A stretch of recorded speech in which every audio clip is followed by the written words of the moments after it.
بسم الله الرحمن الرحيم، والسلام عليكم ورحمة الله وبركاته. انتهت منذ قليل شباب قسطنطينية أو مباراة تجمع ما بين شباب قسطنطينة وما بين اتحاد العاصمة الجزائرية أو اتحاد الجزائر.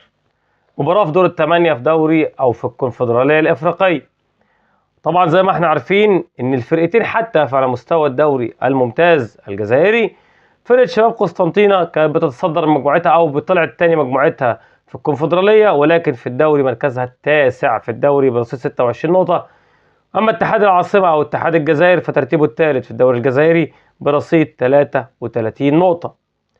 طبعا زي ما احنا عارفين المباراة كانت في دور الثمانية بالنسبة للكونفدرالية، انتهت المباراة بالتعادل 1-1، ودي بمثابة مكسب كبير جدا لاتحاد الجزائر انه يقدر يعدي للدور الثاني او الدور نصف النهائي، ويبقى شباب قسطنطينة وصل لدور 8 فقط لا غير.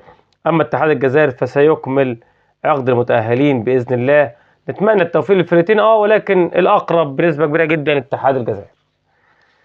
يمكن النهارده كنا نتمنى نشوف أكتر من فرقة موجودة في دوري أبطال أفريقيا في دور النهائي قبل النهائي، أو في الكونفدرالية في دور قبل النهائي، ولكن الآن نظرا لنتيجة مولودية الجزائر مع أورلاندو بايرتس الجنوب أفريقي والهزيمة على أرضه وسط جمهوره بالأمس، إذا تضاءل أمل مولودية الجزائر في بلوغ نصف النهائي في دوري أبطال أفريقيا. والنهارده هنشوف احتمالية وجود فريق واحد فقط لا غير في الثمان أندية الموجودين دور قبل النهائي بالنسبة لدوري أبطال، وبالنسبة للكونفدرالية هيبقى فرقة واحدة جزائرية. ونتمنى كنا نشوف أكتر من فرقة جزائرية، ولكن آدي اللي حصل. الكرة الجزائرية على مستوى الأندية يا جماعة تحس إن فيها تذبذب كبير جدا في المستوى. مش هنقول النهارده إن إحنا عندنا كم من محترفين كتير جدا في الجزائر، طب ما الكلام ده هتقيسه على نفسك بالنسبة للكرة المغربية. والنهارده الجيش الملكي المغربي في الدور 8 في دوري أبطال أفريقيا. نهضة بركان موجود في دور الثمانية في الكونفدرالية، واحتمالية إن هو يصل للمربع الذهبي طبعا موجودة بعد فوزه على أسك موموزا الكودوفاري أو الأوفواري.